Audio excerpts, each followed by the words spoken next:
차가운 법원 조정실의 공기는 마치 한겨울의 서리처럼 날카롭게 폐부 깊숙한 곳을 찔러왔다. 한서유는 눈앞에 놓인 이혼 합의서를 멍하니 내려다보고 있었는데 그 종이 위에 적힌 검은 글씨들은 지난 5년간의 결혼 생활이 얼마나 허무하고 거짓된 것이었는지를 증명하는 묘비명과도 같았다.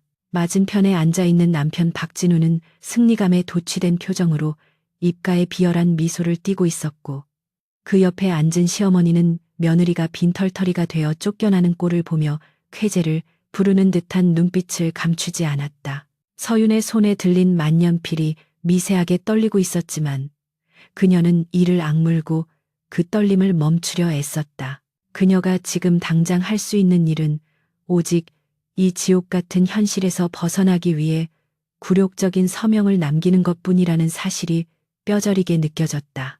박진우는 테이블 위에 놓인 서류를 검지로 톡톡 두드리며 서윤의 신경을 긁었는데 그는 그녀가 횡령을 저질렀다는 말도 안 되는 누명을 씌워 위자료 한 푼 없이 그녀를 내쫓으려 하고 있었다. 태산그룹의 법무팀이 조작해낸 가짜 증거들은 너무나도 정교해서 서윤 혼자 힘으로는 도저히 반박할 수 없는 거대한 벽과도 같았다.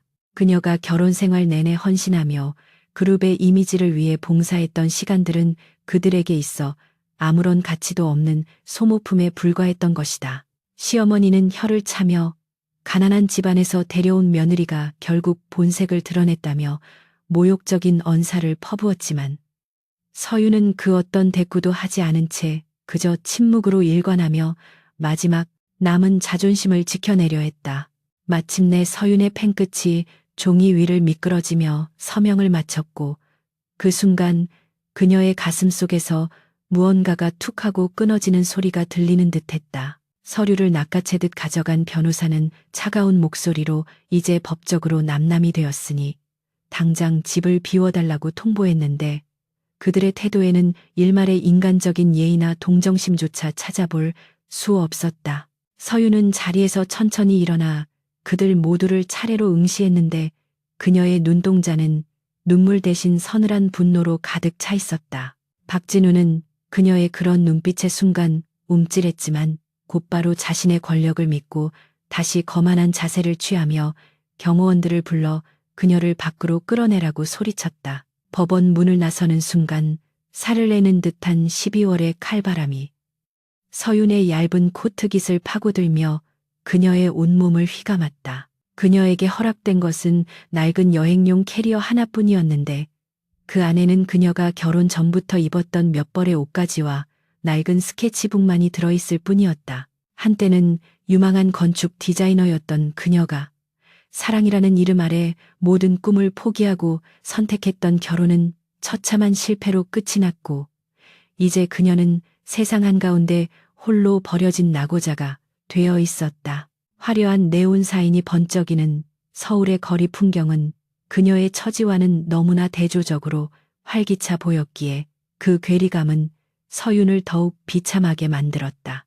정처 없이 걷다 보니 어느새 해가 저물고 거리에는 어둠이 내려앉기 시작했는데 사람들은 다가올 크리스마스에 들떠 행복한 표정으로 거리를 오가고 있었다. 서윤은 앙상한 가로수 아래 벤치에 잠시 앉아 얼어붙은 손을 호호 불며 녹이려 애썼지만 마음속 깊은 곳에서 올라오는 한기는 도저히 가실 줄을 몰랐다. 지갑을 열어보니 현금은 거의 없었고 박진우가 정지시켜버린 신용카드들은 무용지물이 되어 플라스틱 조각에 불과했다.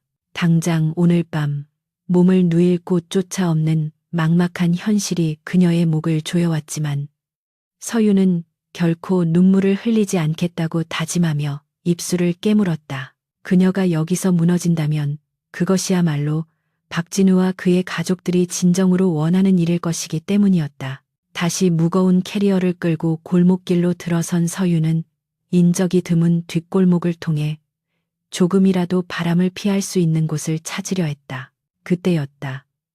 어두운 골목 안쪽에서 둔탁한 타격음과 함께 누군가가 억눌린 신음소리를 내뱉는 것이 들려왔다. 본능적으로 위험을 감지한 서윤은 발걸음을 멈추고 숨을 죽였는데 평소 같았으면 당장 도망쳤을 상황이었지만 이상하게도 발이 떨어지지 않았다.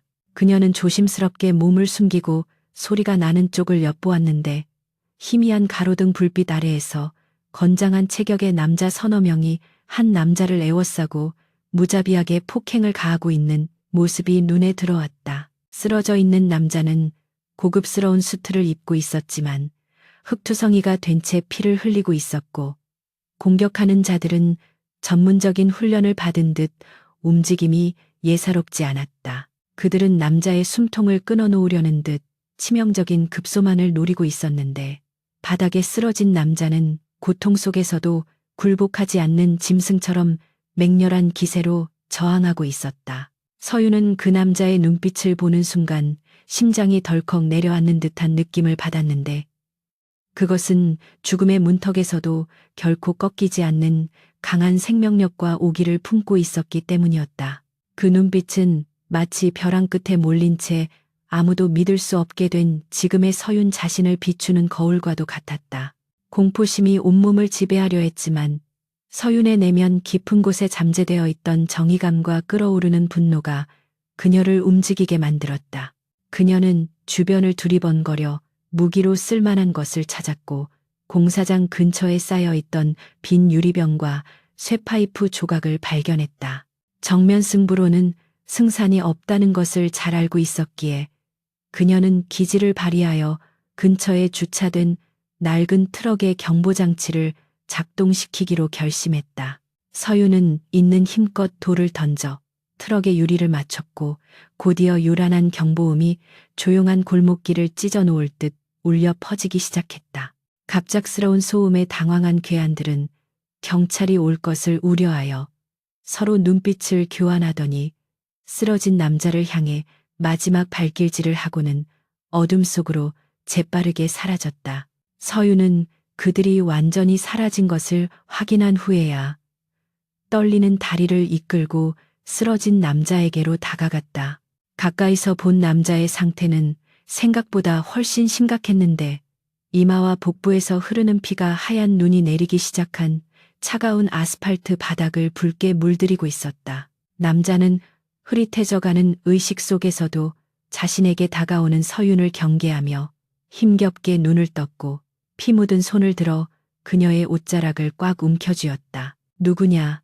그놈들이 보낸 거냐? 남자는 거친 숨을 몰아쉬며 낮게 으르렁거렸는데 그 목소리는 치명상을 입은 사람이라고는 믿기지 않을 만큼 위압적이었다. 서유는 그의 손을 뿌리치지 않고 오히려 자신의 스카프를 풀어 그의 지혈이 필요한 부위를 단단히 압박하며 침착하게 대답했다.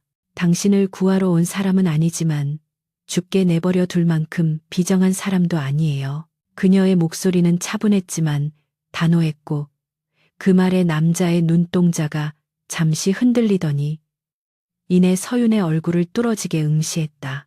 한방눈이 내리기 시작하면서 두 사람의 머리 위로 하얀 눈송이가 내려앉았고 차가운 공기 속에서 그들의 시선이 얽혔다. 서윤은 휴대전화를 꺼내 119에 신고를 하려 했지만 남자가 다급하게 그녀의 손목을 잡아채며 고개를 저었다. 병원이나 경찰은 안 돼. 놈들이 알게 되면 끝이야. 남자의 절박한 호소에 서유는 잠시 망설였지만 이내 상황이 단순한 폭행 사건이 아님을 직감적으로 깨달았다. 이 남자는 지금 거대한 권력 싸움의 한복판에 있으며 공권력조차 그를 보호해 줄 수 없는 상황인 것이 분명했다. 서유는 한숨을 내쉬며 신고하려던 손을 멈추고 대신 그를 부축하여 일으켜 세우려 했는데 남자의 무거운 체중이 그녀의 가녀린 어깨를 짓눌러 왔다. 근처에 몸을 숨길 만한 곳이 있나요?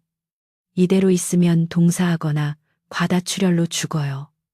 서윤의 물음에 남자는 턱짓으로 골목 끝에 있는 허름한 모텔 간판을 가리켰다. 서윤은 이를 악물고 그를 부축하여 한 걸음 한 걸음 힘겹게 눈길을 걸어갔는데 남자의 피가 그녀의 코트에 묻어나는 것이 느껴졌다. 남자는 고통을 참느라 식은땀을 흘리면서도 서윤에게 기대지 않으려 안간힘을 썼지만 이미 한계에 다다른 그의 몸은 말을 듣지 않았다. 모텔에 들어서자 주인은 두 사람의 몰골을 보고 기겁했지만 서윤이 떨리는 손으로 남은 현금을 모두 털어 내밀자 아무 말 없이 열쇠를 내주었다. 방에 들어오자마자 남자는 침대 위로 쓰러지듯 누웠고 서윤은 곧바로 욕실로 달려가 수건을 적셔와 그의 상처를 닦아내기 시작했다. 상처는 깊고 참혹했지만 다행히 뼈나 장기에는 큰 손상이 없는 듯 보였다. 서윤은 과거 건축 현장에서 일하며 익혀두었던 응급처치 지식을 총동원하여 지혈을 하고 상처를 감싸매었는데 그녀의 손놀림은 빠르고 정확했다. 남자는 고통 속에서도 서윤의 집중하는 얼굴을 유심히 지켜보았는데 그녀에게서 풍기는 분위기가 일반적인 사람들과는 다르다는 것을 본능적으로 감지했다. 응급처치가 어느 정도 마무리되자 긴장이 풀린 서윤은 바닥에 주저앉아 거친 숨을 몰아쉬었다. 그녀는 자신이 지금 무슨 짓을 하고 있는 것인지 혼란스러웠지만 눈앞에서 죽어가는 사람을 외면할 수는 없었다는 생각에 스스로를 위로했다. 그때 남자가 힘겹게 몸을 일으키려 하며 낮은 목소리로 물었다. 이름이 뭐지? 왜 나 같은 놈을 도와준 거야? 서윤은 그를 바라보며 씁쓸한 미소를 지었는데 그것은 자조적이면서도 묘한 슬픔을 담고 있었다. 이름을 알 필요는 없어요. 그리고 굳이 이유를 대자면 오늘 나도 세상 끝으로 내몰린 기분이었거든요. 당신도 그래 보여서 그냥 지나칠 수가 없었어요. 남자는 서윤의 대답에 의외라는 표정을 지으며 침묵했다. 그는 재벌 그룹의 후계자로서 평생을 계산과 이익 속에서 살아왔기에 대가 없는 호의라는 것을 믿지 않는 사람이었다. 하지만 지금 눈앞에 있는 이 여자는 자신의 목숨을 구해주고도 아무런 보상을 요구하지 않고 있었다. 창밖에는 첫눈이 펑펑 쏟아지며 세상을 하얗게 덮고 있었고 좁고 낡은 모텔 방 안에는 기묘한 침묵만이 감돌았다. 서윤은 창가로 다가가 밖을 내다보았는데 눈 덮인 거리는 마치 아무 일도 없었다는 듯 평화로워 보였지만 그녀의 인생은 이제 돌이킬 수 없는 폭풍 속으로 휘말려 들어가고 있었다. 날이 밝으면 나는 떠날 거예요. 당신도 살 길을 찾으세요. 서윤은 창밖을 응시한 채 덤덤하게 말했고 뒤에서 남자의 시선이 그녀의 등 뒤에 꽂히는 것이 느껴졌다. 강민혁은 흐려지는 의식 속에서도 자신을 구해준 여자의 뒷모습을 뇌리에 깊이 새겨넣었다. 그녀의 쓸쓸하지만 강인해 보이는 어깨와 눈 내리는 밤의 차가운 공기, 그리고 희미하게 풍겨오는 그녀의 향기는 그가 평생 잊지 못할 강렬한 기억으로 남게 될 것이었다.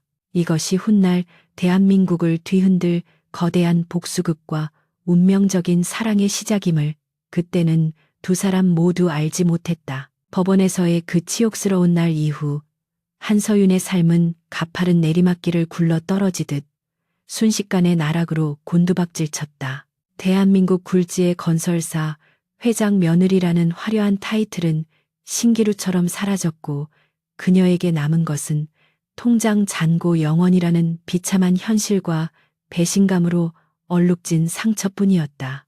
서윤은 당장 하루하루의 생계를 해결하기 위해 이른 새벽부터 인력사무소를 찾아다녀야 했는데 그녀의 고운 손은 거친 막노동과 식당 설거지로 인해 금세 부르트고 갈라지기 시작했다. 하지만 그녀는 단 한 번도 불평을 터뜨리거나 자신의 처지를 비관하며 울지 않았는데 그것은 박진우가 그녀가 망가지기를 간절히 바라고 있다는 사실을 너무나 잘 알고 있었기 때문이었다. 그녀는 낡은 고시원의 좁은 방에 몸을 누일 때마다 벽에 붙여둔 박진우와 태산그룹의 사진을 노려보며 반드시 다시 일어나 그들의 목을 조르겠다는 복수심을 불태웠다. 한편 강민혁은 최고급 병실에 누워 비서실장이 가져온 서류를 꼼꼼하게 검토하고 있었는데 그 서류에는 며칠 전 뒷골목에서 자신을 구해준 여자의 신상 명세가 상세히 적혀 있었다. 그는 처음에 단순히 생명의 은인을 찾아 보상하려는 마음이었으나 조사 결과가 드러낸 진실은 그의 예상을 완전히 뒤엎는 흥미로운 것이었다. 그녀가 바로 경쟁사인 태산그룹의 전 며느리이자 업계에서 천재적인 재능을 가졌으나 남편의 그늘에 가려 빛을 보지 못했던 유령 건축가 한서윤이라는 사실을 알게 되었기 때문이다. 민혁은 서류 속에 첨부된 그녀의 포트폴리오를 넘겨보며 감탄을 금치 못했는데 태산그룹이 최근 성공시킨 대형 프로젝트들의 실제 설계자가 박진우가 아닌 바로 이 여자였다는 것이 명백해 보였다.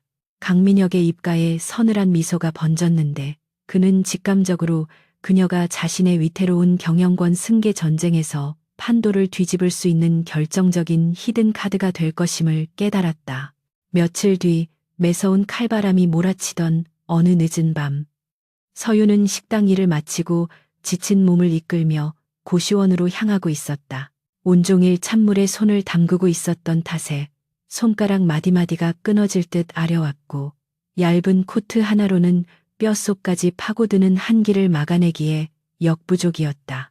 그때 어두운 골목 어귀에 세워져 있던 검은색 최고급 세단 한 대가 조용히 그녀의 앞길을 막아섰고 운전석에서 내린 수행비서가 정중하게 뒷문을 열었다. 차 안에서 걸어 나온 사람은 다름 아닌 며칠 전 피투성이가 된 채 쓰러져 있었던 그 남자였는데 그는 이제 완벽하게 재단된 수트 차림에 압도적인 카리스마를 풍기는 재벌가 CEO의 모습으로 그녀 앞에 서 있었다.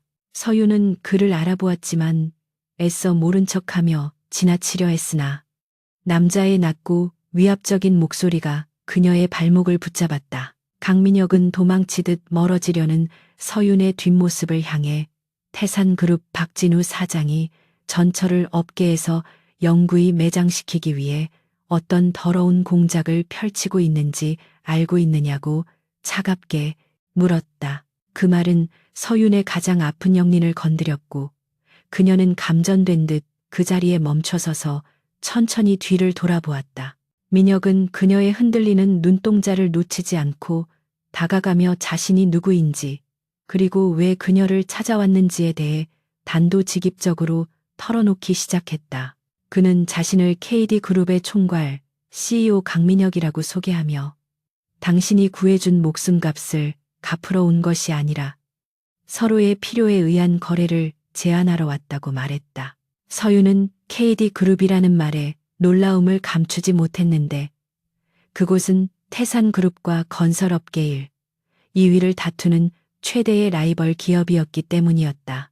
민혁은 서윤을 자신의 차에 태워 한강이 내려다 보이는 조용한 곳으로 이동했고 그곳에서 준비해둔 제안서를 그녀에게 건넸다.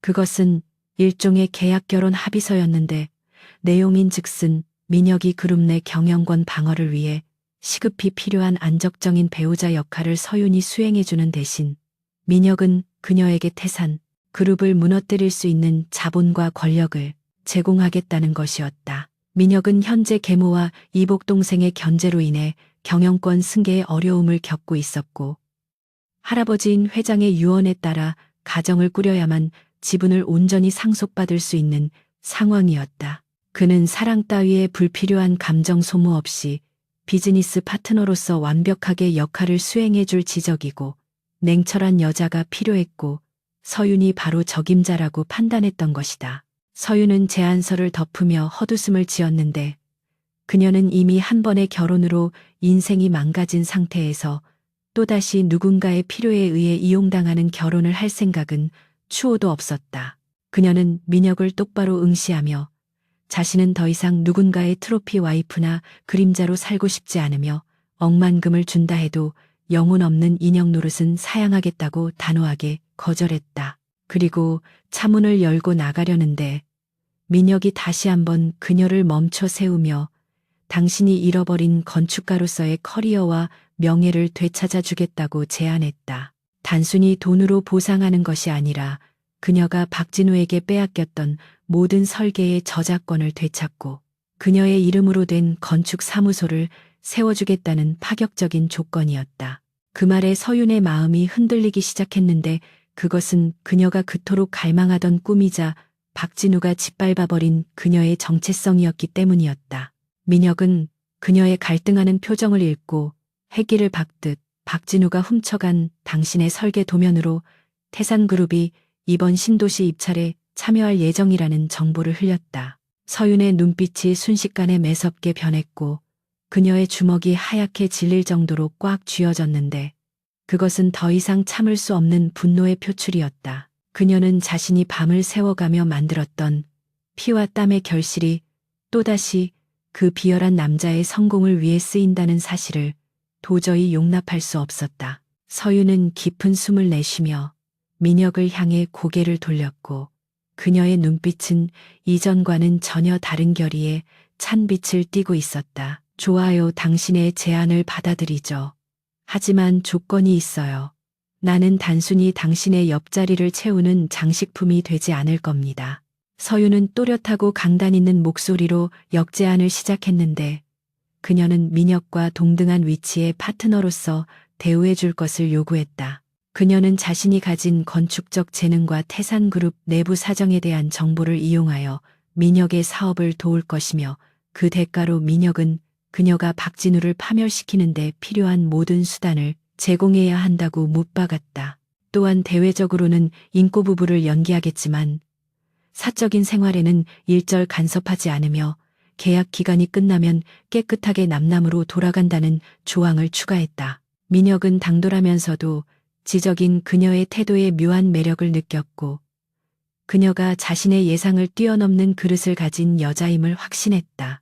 민혁은 흔쾌히 그녀의 조건에 동의하며 손을 내밀었고 두 사람은 차가운 차 안에서 운명적인 악수를 나누었다. 그때 차창 밖으로 하얀 눈송이가 하나둘씩 흩날리기 시작했는데 그것은 며칠 전 그들이 처음 만났던 밤처럼 세상을 하얗게 덮어주는 첫눈 같은 눈이었다.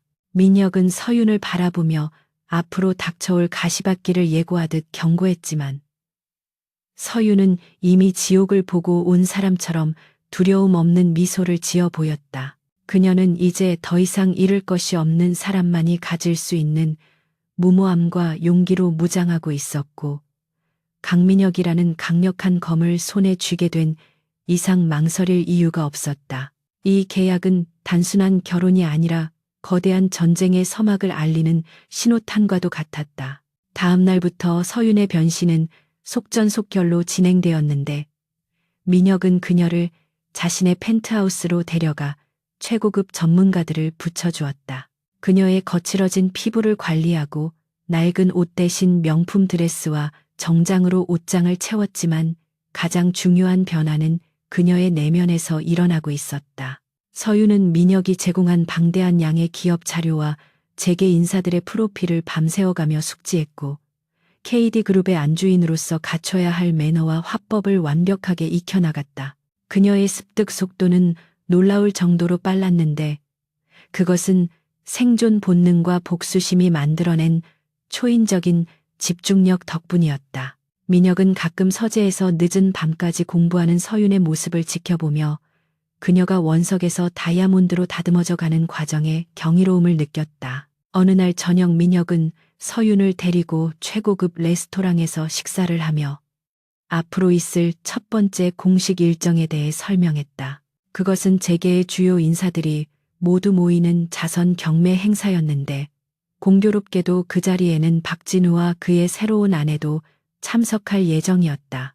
민혁은 서윤에게 아직 준비가 덜 되었다면 피해도 좋다고 말했지만 서윤은 와인잔을 우아하게 돌리며 고개를 저었다. 아니요, 피하지 않아요. 그들이야말로 나를 보고 두려움에 떨게 만들어줄 거예요. 그녀의 목소리에는 한치의 망설임도 없었고 눈빛은 형형하게 빛나고 있었다. 민혁은 그런 서윤을 보며 비로소 자신이 완벽한 파트너를 찾았음을 다시 한번 확신하게 되었다. 한편 태산그룹 사장실에서 박진우는 서윤이 사라진 후 승승장구하고 있었지만 왠지 모를 불안감을 떨쳐낼 수 없었다. 그는 서윤이 가져갔던 스케치북 하나가 없어진 것을 뒤늦게 알게 되었는데 그 안에는 아직 공개되지 않은 핵심 설계 아이디어들이 들어있었기 때문이었다. 그는 비서에게 서윤의 행방을 찾으라고 지시했지만 그녀는 마치 증발이라도 한 듯 그 어디에서도 흔적을 찾을 수 없었다. 박진우는 설마 그 여자가 굶어 죽기라도 한 것은 아닐까 하는 불길한 상상을 하며 찜찜한 기분을 지우려 애썼다.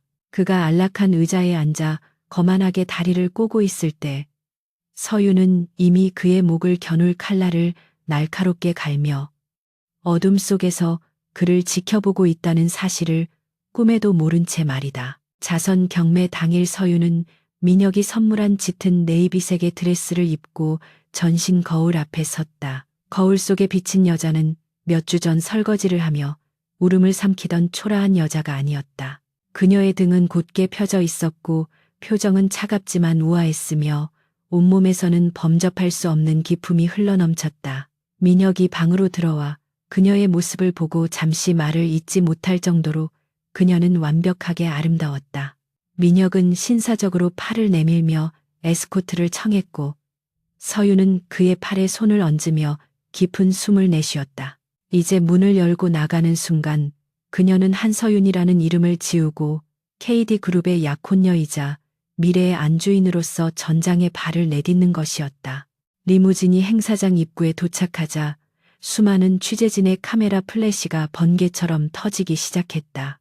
차문이 열리고 민혁이 먼저 내려 서윤의 손을 잡아 이끌었고 두 사람이 레드 카펫 위에 서자 장내는 순식간에 술렁거렸다. 사람들은 베일에 쌓여있던 강민혁의 약혼녀가 누구인지 궁금해하며 수군거렸고 그 화려하고 당당한 자태에 압도되어 시선을 떼지 못했다. 서유는 수많은 시선 속에서도 전혀 위축되지 않고 고개를 꼿꼿이 든 채 민혁과 발을 맞추어 걸어 들어갔다. 그리고 행사장 정중앙 저 멀리서 박진우가 샴페인 잔을 든 채 멍하니 입을 벌리고 자신을 바라보고 있는 모습을 발견했다. 서윤의 입가에 서늘하고 아름다운 미소가 피어올랐고 그녀의 눈은 박진우를 향해 조용히 선전포고를 하고 있었다. 기대해 박진우, 이제부터가 진짜 시작이니까. 강민혁의 펜트하우스는 서울의 야경이 한눈에 내려다 보이는 구름 위의 성채와도 같았지만 한서윤에게는 화려한 감옥이자 동시에 전쟁터로 나아가기 위한 훈련소였다. 그녀가 이곳에 발을 들인 순간부터 과거의 한서윤은 철저히 지워져야만 했고 대한민국 재계 서열 2위인 KD그룹의 안주인에 걸맞은 새로운 인격이 그 자리를 채워야 했다. 매일 아침 눈을 뜨면 최고급 에스테틱 팀과 스타일리스트들이 그녀의 머리부터 발끝까지를 관리했는데 거울 속에 비친 자신의 모습이 낯설게 느껴질 때마다 서유는 주먹을 꽉 쥐며 마음을 다잡았다. 이것은 단순한 사치가 아니라 적들의 시선을 끌고 그들을 압도하기 위한 갑옷을 입는 과정임을 그녀는 누구보다 잘 알고 있었기 때문이었다. 그녀의 거칠었던 손은 다시 부드러워졌고 눈빛에는 예전의 주눅든 기색 대신 차가운 지성이 감돌기 시작했다. 민혁은 서윤에게 단순히 외적인 변화만을 요구한 것이 아니라 재벌가의 복잡한 역학 관계와 그들만의 은밀한 언어를 완벽하게 습득할 것을 주문했다. 그는 매일 밤 서재에서 그녀와 마주 앉아 그룹의 조직도와 경쟁사들의 지분 구조, 그리고 주요 인사들의 약점이 적힌 두꺼운 파일들을 함께 분석했다. 민혁의 교육 방식은 혹독하고 치밀했는데 그는 서윤이 단 하나의 실수도 용납되지 않는 살얼음판 위에 서 있다는 사실을 끊임없이 상기시켰다. 서윤은 밤잠을 줄여가며 그 방대한 정보들을 머릿속에 집어넣었고 건축학도 시절 복잡한 도면을 외우던 비상한 암기력을 발휘하여 민혁조차 놀라게 할 정도로 빠르게 그 세계의 생리를 파악해 나갔다. 그녀에게 이 공부는 단순히 남편을 내조하기 위한 것이 아니라 자신을 파멸시킨 박진우와 태산그룹의 목을 조를 칼날을 가는 과정이었다. 어느 날 늦은 밤 서재에서 홀로 자료를 검토하던 서유는 태산그룹의 최근 사업 확장에 관한 보고서를 읽다가 씁쓸한 표정을 감추지 못했다. 그 보고서에 나열된 프로젝트들의 핵심 아이디어는 대부분 그녀가 박진우와의 결혼 생활 동안 식탁머리에서 무심코 이야기했거나 몰래 그려두었던 스케치에서 비롯된 것들이었다. 그녀의 재능을 착취하여 쌓아 올린 그들의 성공이 너무나도 역겨웠고 자신의 어리석음이 뼈에 사무치도록 후회스러웠다. 그때 조용히 다가온 민혁이 그녀의 맞은편에 앉으며 위스키 잔을 내밀었고 서유는 말없이 그 잔을 받아 단숨에 들이켰다. 알코올의 뜨거운 기운이 목을 타고 내려가자 가슴속에 응어리져 있던 울분이 조금은 풀리는 듯했다. 민혁은 그녀의 심정을 꿰뚫어 보는 듯한 눈빛으로 바라보며 자신 또한 계모와 이복 동생에게 어머니가 남긴 유산을 빼앗기지 않기 위해 평생을 투쟁해 왔음을 담담하게 털어놓았다. 그날 밤의 대화는 두 사람 사이에 존재하던 차가운 비즈니스 관계의 벽을 조금 허물어뜨리는 계기가 되었다. 민혁은 서윤이 가진 상처의 깊이를 이해하게 되었고 서윤 역시 민혁이 가진 화려한 배경 뒤에 숨겨진 고독과 절박함을 들여다보게 되었다. 그들은 서로가 서로에게 필요한 존재임을 넘어서 같은 종류의 아픔을 공유하는 공범자가 되었음을 직감했다. 민혁은 서윤에게 당신의 잃어버린 설계도면 뿐만 아니라 짓밟힌 자존심까지 모두 찾아주겠다고 약속했고 서윤은 민혁이 그룹 내에서 흔들리지 않는 제왕의 자리에 오를 수 있도록 자신의 모든 능력을 바치겠다고 맹세했다. 두 사람의 눈빛이 허공에서 부딪혔을 때 그곳에는 남녀 간의 설렘보다는 전우애에 가까운 뜨거운 신뢰가 자리 잡고 있었다. 그러던 중 KD그룹에 예기치 않은 위기가 닥쳐왔는데 그룹의 핵심 사업 중 하나인 대형 복합 쇼핑몰 건설 현장에서 디자인 결함 의혹이 제기된 것이었다. 경쟁사들이 사주한 것으로 의심되는 언론 보도가 쏟아지면서 주가는 요동쳤고 주주들의 항의가 빗발치기 시작했다. 민혁은 긴급 임원 회의를 소집하여 대책을 논의했지만 홍보팀과 기술팀은 서로 책임을 떠넘기기에 급급했고 뾰족한 해결책을 내놓지 못하고 있었다. 민혁의 미간이 좁혀지고 회의실의 공기가 무겁게 가라앉아 있을 때 서재문이 열리고 서윤이 도면 뭉치를 든 채 당당하게 들어왔다. 임원들은 갑작스러운 외부인의 등장에 당황하며 웅성거렸지만 서윤은 아랑곳하지 않고 회의 테이블 중앙에 도면을 펼쳐 보였다. 서윤은 건축가로서의 전문적인 식견을 바탕으로 이번 논란이 건물의 구조적 결함이 아니라 독특한 외관 디자인에서 오는 시각적 착시 현상을 악의적으로 왜곡한 것임을 정확하게 지적했다. 그녀는 단순히 해명하는 것에 그치지 않고 이 착시 효과를 역으로 이용하여 건물의 예술적 가치를 부각하는 새로운 마케팅 전략을 그 자리에서 제안했다. 그녀의 설명은 논리정연하고 설득력이 있었으며 무엇보다 건축에 대한 깊은 이해가 없이는 불가능한 통찰력이 돋보였다. 임원들은 처음에는 의심스러운 눈초리로 그녀를 바라보았으나 브리핑이 끝날 무렵에는 감탄을 금치 못하며 고개를 끄덕였다. 민혁은 서윤의 활약에 내심 놀라면서도 자랑스러운 표정으로 그녀의 제안을 전격적으로 채택하도록 지시했다. 서윤의 전략은 적중했고 언론의 논조는 하루아침에 비판에서 찬사로 뒤바뀌는 기적 같은 일이 일어났다. 쇼핑몰은 오히려 노이즈 마케팅 효과를 톡톡히 보며 대중의 폭발적인 관심을 끌게 되었고 떨어지던 주가는 반등하여 신고가를 경신했다. 이 사건을 계기로 그룹 내에서 서윤을 바라보는 시선은 완전히 달라졌는데 그녀는 단순히 회장의 약혼녀라는 트로피가 아니라 실질적인 능력을 갖춘 전략가로서 인정받게 되었다. 민혁의 측근들조차 그녀에게 정중하게 고개를 숙이며 사모님으로서의 예우를 갖추기 시작했고 서윤은 비로소 이 거대한 조직 속에서 자신의 입지를 단단히 다질 수 있었다. 그녀는 박진우의 그늘 아래서 억눌려 있던 자신의 잠재력이 얼마나 큰지 스스로 증명해 보인 셈이었다. 위기를 기회로 바꾼 서윤의 활약은 민혁에게도 큰 자극이 되었는데 그는 서윤이 가진 건축적 재능이 자신의 사업에 날개를 달아줄 수 있음을 확신했다. 민혁은 서윤을 자신의 집무실로 불러 이번 일에 대한 고마움을 표시하며 곧 있을 태산그룹과의 신도시 입찰 경쟁에서 그녀가 총괄 디렉터 역할을 맡아줄 것을 제안했다. 그것은 서윤이 그토록 원했던 박진우와의 정면 승부였기에 그녀는 망설임 없이 그 제안을 수락했다. 서유는 이제 누군가의 아내나 며느리가 아닌 실력 있는 건축가 한서윤으로서 자신의 이름을 걸고 싸울 준비가 되어 있었다. 그녀의 눈은 다가올 승리에 대한 확신과 기대감으로 빛나고 있었다. 한편 다가오는 자선 파티는 두 사람의 약혼을 공식적으로 발표하는 자리이자 서윤이 사교계에 화려하게 데뷔하는 무대가 될 예정이었다. 민혁은 최고의 디자이너에게 의뢰하여 서윤만을 위한 드레스를 제작했는데 그것은 그녀의 고혹적인 매력을 극대화하면서도 강인한 카리스마를 잃지 않도록 디자인되었다. 피팅룸 커튼이 걷히고 드레스를 입은 서윤이 모습을 드러내자 민혁은 잠시 숨을 멈추었다. 짙은 검은색 벨벳 소재에 은은한 펄이 들어간 드레스는 마치 밤하늘의 은하수를 수놓은 듯 아름다웠고 서윤의 하얀 피부와 완벽한 조화를 이루고 있었다.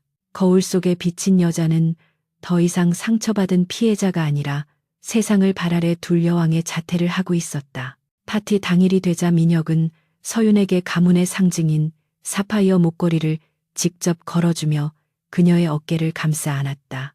차가운 보석이 피부에 닿는 순간 서윤은 전율을 느꼈는데 그것은 긴장감 때문이기도 했지만 이제부터 시작될 복수극에 대한 짜릿한 흥분 때문이기도 했다. 민혁은 거울을 통해 서윤과 시선을 맞추며 오늘 밤 그곳에 있는 모든 사람들이 당신을 우러러보게 될 것이라고 속삭였다.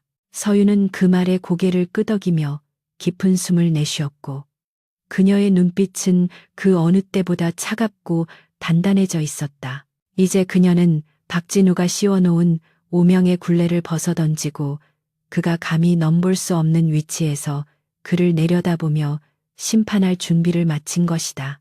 리무진이 파티장에 가까워질수록 서윤의 심장은 빠르게 뛰었지만 표정만은 평온함을 유지했다.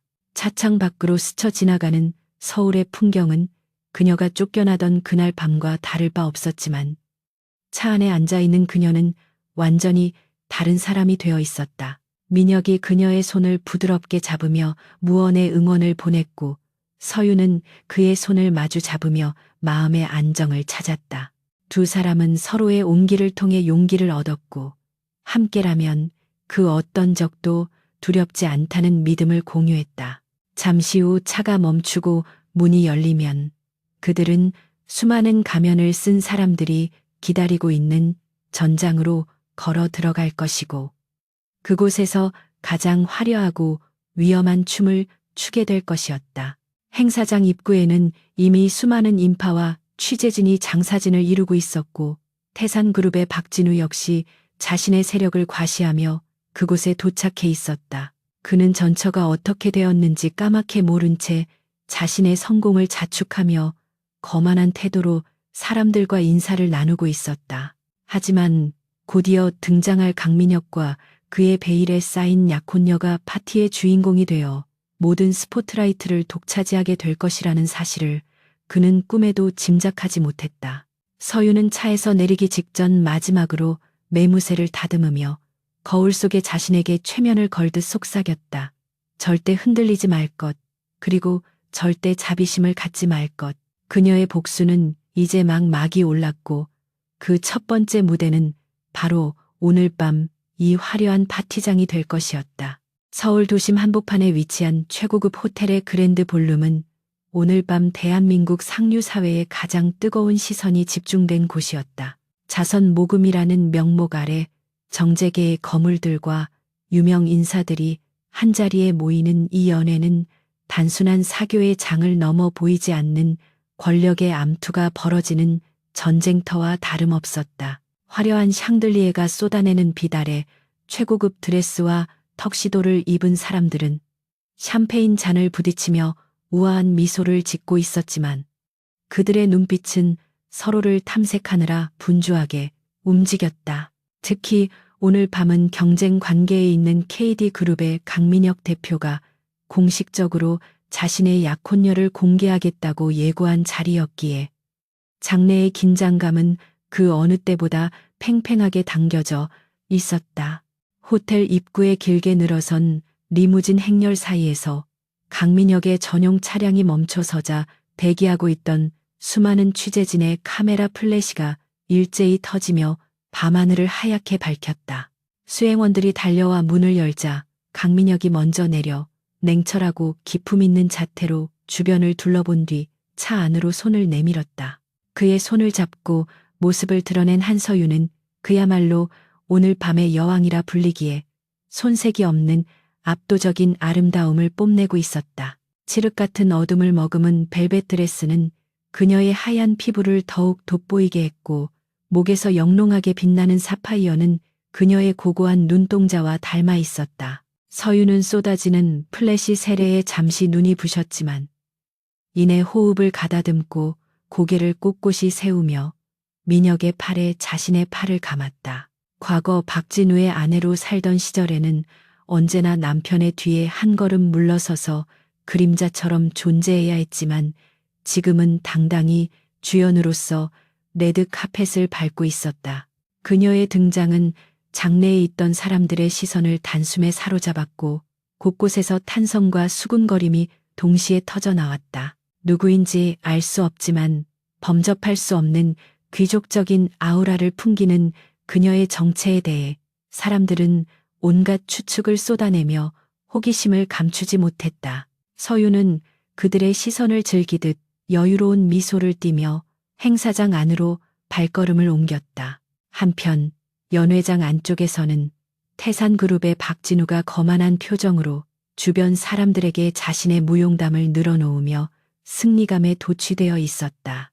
그는 최근 따낸 대규모 건설 수주가 자신의 탁월한 경영 능력 덕분이라며 떠벌리고 있었지만 사실 그것은 서윤이 남기고 간 아이디어를 도용한 결과물이었다. 그의 옆에는 서윤을 몰아내고 그 자리를 꿰찬 내연녀이자 현재의 아내인 이소라가 화려하지만 다소 천박해 보이는 보석들로 치장한 채 아양을 떨고 있었다. 두 사람은 자신들이 저지른 악행이 영원히 묻힐 것이라 믿으며 이 화려한 밤의 주인공이 된 듯한 착각 속에 빠져 있었다. 그때 입구 쪽에서 웅성거리는 소리가 파도처럼 밀려오더니 사람들이 홍해 갈라지듯 길을 터주는 광경이 박진우의 눈에 들어왔다. 그는 강민혁이 도착했음을 직감하고 경쟁심에 불타는 눈빛으로 그쪽을 바라보았는데 민혁의 옆에 서 있는 여자를 본 순간 들고 있던 샴페인 잔을 놓칠 뻔했다. 그 여자는 분명 자신이 빈털터리로 만들어 내쫓았던 전처 한서윤이었지만 분위기는 예전과 완전히 달라서 마치 다른 사람을 보는 듯한 기시감이 들었다. 박진우는 자신의 눈을 의심하며 몇 번이나 눈을 비벼보았지만 민혁의 옆에서 우아하게 미소 짓고 있는 여자는 분명 한서윤이었다. 이소라 역시 서윤을 알아보고는 경악에 찬 표정으로 박진우의 팔을 꽉 움켜쥐며 저 여자가 왜 여기에 있느냐고 히스테릭하게 속삭였다. 그녀는 서윤이 노숙자가 되어 비참하게 살고 있을 것이라 확신했기에 눈앞에 펼쳐진 현실을 도저히 받아들일 수가 없었다. 박진우는 당황스러움과 분노가 뒤섞인 감정으로 얼굴이 붉게 달아올랐는데 감히 자신이 버린 여자가 경쟁사의 대표와 팔짱을 끼고 나타났다는 사실이 그의 비틀린 자존심을 건드렸다. 그는 서윤이 강민혁에게 돈으로 매수되어 하룻밤 파트너 노릇을 하고 있는 것이라 단정짓고 그녀의 가면을 벗겨주겠다며 성큼성큼 다가갔다. 민혁과 서윤이 주요 인사들과 인사를 나누고 있을 때 박진우가 불쑥 끼어들며 비아냥거리는 말투로 말을 걸어왔다. 이게 누구신가? 강 대표님 취향이 참 독특하시군요. 이런 자리에는 검증된 사람만 들어올 수 있는 줄 알았는데 말입니다. 그의 목소리에는 명백한 조롱과 적의가 담겨 있었고 주변 사람들은 흥미진진한 구경거리가 생겼다는 듯 숨을 죽이고 그들을 지켜보았다. 민혁은 박진우를 차갑게 일별하며 무시하려 했지만 박진우는 멈추지 않고 서윤을 향해 고개를 돌리며 더러운 미소를 지었다. 한서윤 씨 이혼 위자료도 못 받고 쫓겨나더니 살 길이 막막했나 봐요. 이런 식으로 몸을 팔아 이곳까지 기어들어 오다니 참 대단한 생존력입니다. 박진우의 모욕적인 언사는 연회장의 정적을 깨뜨릴 만큼 날카로웠고 듣는 사람들의 눈살을 찌푸리게 만들었다. 하지만 서윤은 전혀 동요하지 않고 천천히 고개를 돌려 박진우를 정면으로 응시했는데 그녀의 눈빛은 마치 벌레를 보는 듯 차갑고 건조했다. 그녀는 우아하게 샴페인 잔을 테이블에 내려놓은 뒤 박진우에게 한 걸음 다가가 나지막하지만 또렷한 목소리로 대꾸했다. 사람은 자신의 수준만큼 세상을 본다고 하더군요. 박진우 사장님 눈에는 세상 모든 관계가 매매로만 보이나 봅니다. 그녀의 반격은 예상치 못한 것이라. 박진우는 순간 말문이 막혔다. 서유는 멈추지 않고 이소라를 훑어보며 말을 이었는데 그녀의 시선은 이소라가 두르고 있는 과한 장신구들에 머물렀다. 그리고 남이 쓰다 버린 물건을 주워다가 치장하는 취미는 여전하시네요. 그 목걸이 디자인은 3년 전 제가 스케치하다가 버린 것과 참 많이 닮았군요. 서윤의 말에 이소라의 얼굴은 수치심으로 하얗게 질렸고 주변에서는 킥킥거리는 웃음소리가 새어나왔다. 박진우는 분노를 참지 못하고 손을 들어 올리려 했지만 그 순간 강민혁이 억센 소나기 힘으로 박진우의 손목을 낚아채며 제지했다. 민혁의 눈에서는 서늘한 살기가 뿜어져 나오고 있었다. 내 약혼녀에게 손끝 하나라도 건드린다면 태산그룹은 내일 아침 주식시장에서 흔적도 없이 사라지게 될 겁니다. 민혁의 경고는 단순한 허세가 아니라 실질적인 힘을 가진 자만이 내뱉을 수 있는 묵직한 선전포고였다. 그는 박진우의 손목을 거칠게 내치며 서윤의 어깨를 감싸 안았고 주변을 둘러보며 공표하듯 말했다. 소개하죠. 제 약혼녀이자 앞으로 KD그룹의 도시개발 프로젝트를 총괄하게 될 크리에이티브 디렉터 한서윤 이사입니다. 민혁의 폭탄 선언의 장내는 순식간에 술렁거렸고 박진우는 믿을 수 없다는 표정으로 입을 딱 벌렸다. 그녀가 단순히 강민혁의 여자가 아니라 경쟁사의 핵심 임원이 되었다는 사실은 박진우에게 있어서 악몽과도 같은 소식이었다. 그는 서윤이 가진 건축적 재능이 얼마나 뛰어난지 누구보다 잘 알고 있었기에 그녀가 적진의 장수가 되어 자신에게 칼을 겨누고 있다는 현실이 공포로 다가왔다. 서윤은 멍해진 박진우에게 다가가 귓가에 속삭이듯 은밀하게 말을 건넸는데 그 내용은 박진우의 등골을 오싹하게 만들기에 충분했다. 기대에 박진우 당신이 내 이름으로 훔쳐간 그 모든 설계도들과 비자금 장부들 하나하나 다 되찾아 올 테니까. 서윤의 말은 박진우만이 들을 수 있는 작은 소리였지만 그 파괴력은 핵폭탄급이었다. 박진우는 서윤이 자신의 가장 치명적인 약점인 비자금 장부의 존재를 알고 있다는 사실에 소스라치게 놀라 뒷걸음질 쳤다.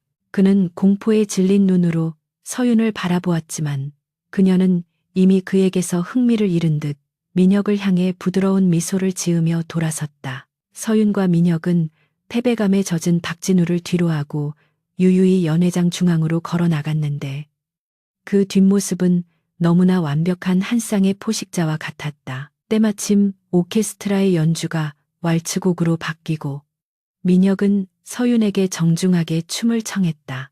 서윤이 그의 손을 잡고 댄스 플로어 위로 올라서자 조명이 두 사람을 비추었고 그들은 마치 물 흐르듯 자연스럽게 왈츠를 추기 시작했다.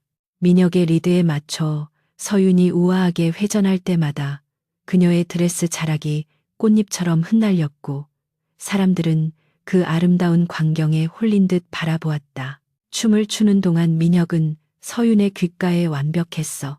당신은 오늘 밤 최고의 승리자야 라고 속삭이며 그녀의 용기를 칭찬했다.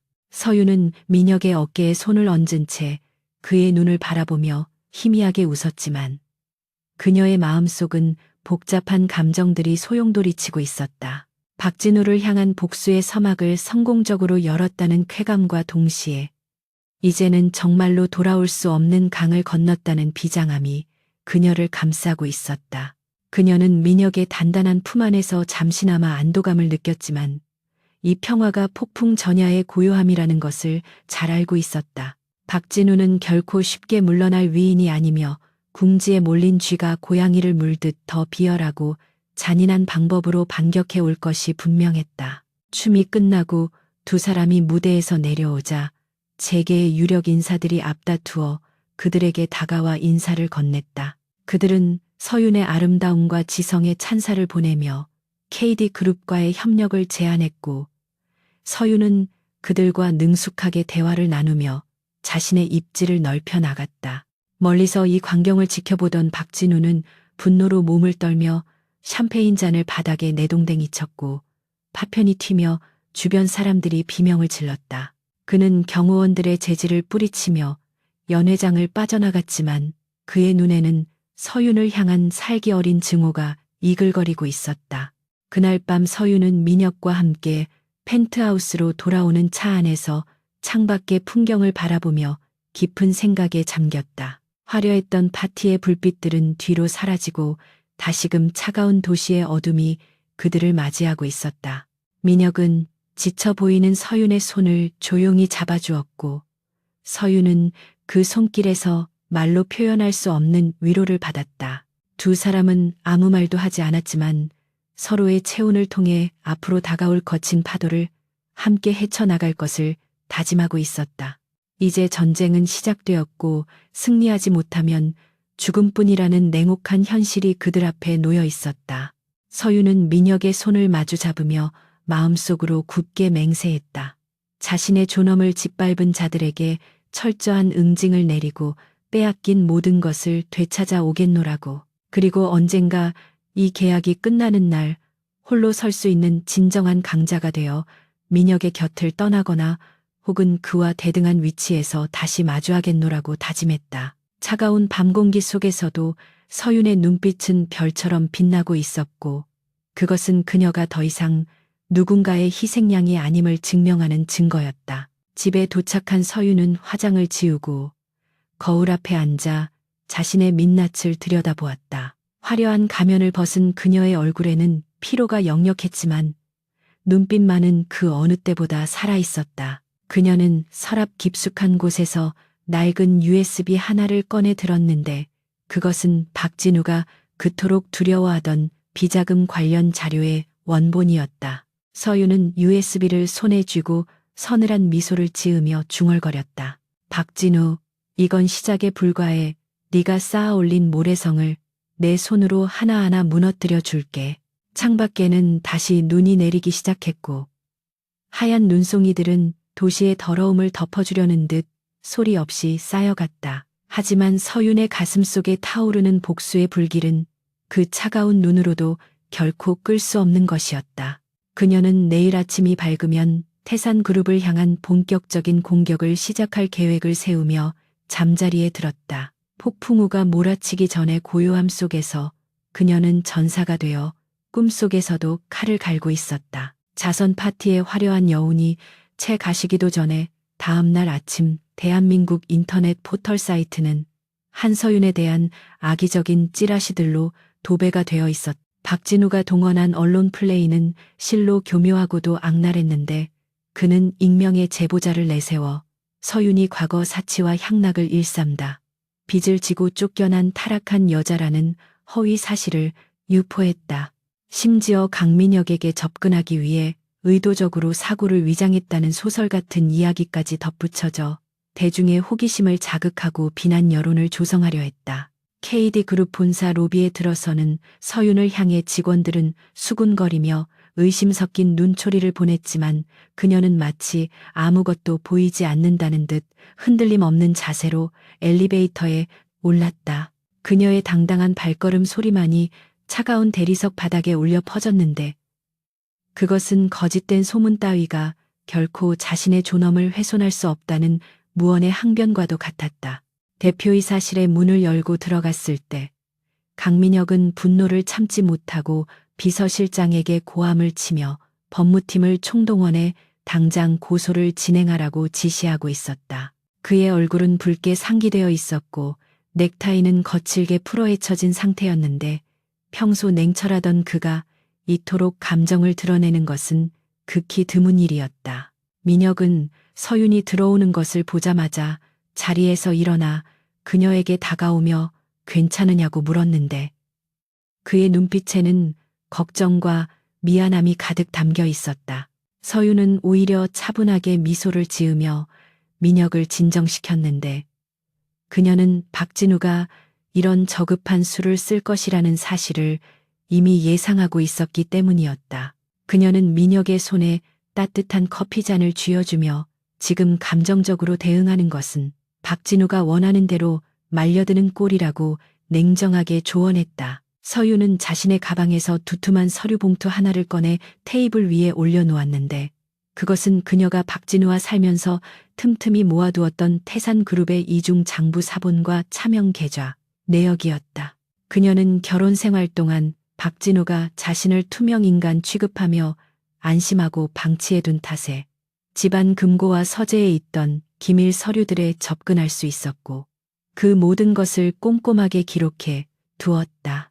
서윤은 이 자료들이 공개되면 태산그룹은 단순히 도덕적인 타격을 입는 수준을 넘어 국세청 조사와 검찰 수사를 피할 수 없게 될 것이라고 설명했다. 민혁은 서류를 훑어보며 서윤의 치밀함에 다시 한번 감탄했는데 그녀는 단순히 피해자로 남기를 거부하고 가장 치명적인 순간에 적의 심장을 찌를 비수를 품고 있었던 셈이었다. 두 사람은 본격적인 반격을 위해 작전을 세웠는데 우선 이 자료를 언론에 바로 터뜨리는 대신 태산그룹의 자금줄을 쥐고 있는 투자자들과 은행권 고위 인사들을 공략하기로 했다. 태산그룹은 현재 무리한 사업 확장으로 인해 자금 유동성에 문제가 생긴 상태였고 이번 신도시 개발 프로젝트 수주에 사활을 걸고 있었다.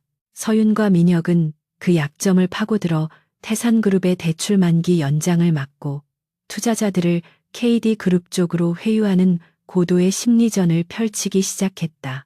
서윤은 직접 투자자들을 만나 건축가로서의 전문적인 식견으로 태산그룹의 부실한 설계와 재정 상태의 위험성을 브리핑했는데 그녀의 논리정연한 설명은 투자자들의 마음을 움직이는데 결정적인 역할을 했다. 며칠 후 태산그룹 사장실에서 박진우는 주거래 은행으로부터 추가 대출 불가 통보를 받고 분노에 차 전화기를 집어던져 산산조각을 냈다. 믿었던 투자자들마저 등을 돌리고 KD그룹과 손을 잡았다는 소식은 그를 미치게 만들었는데 그는 이 모든 배후에 한서윤이 있음을 직감했다. 박진우는 책상을 주먹으로 내리치며 서윤의 이름을 저주하듯 씹어 뱉었는데 그가 하찮게 여기고 버렸던 여자가 자신의 목을 조여오는 거대한 덫이 되어 돌아왔다는 사실을 인정하기 싫어 몸부림쳤다.